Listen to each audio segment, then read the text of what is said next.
Hi guys, in today's video I'm going to show you how you can fix Amazon SiteStripe not working.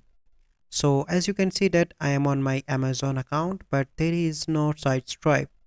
So how you can fix this issue onto the Amazon? So you simply need to go on to your account.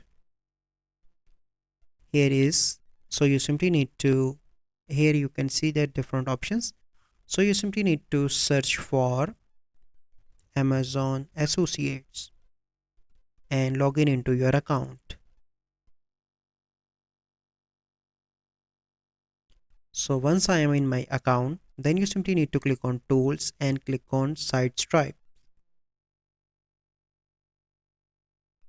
And you need to wait for few seconds here. And this will open this window. Then you need to click on learn more. And here you can see that currently it is disabled. So you simply need to click here. Now it is enabled. And let me refresh here. So now you can see that. So this is the process how you can fix Amazon SiteStripe not working. So I hope you find this video helpful. If you find this video helpful, must like this video, subscribe to our YouTube channel for future videos. We'll see you in the next video. Thank you. Have a good day.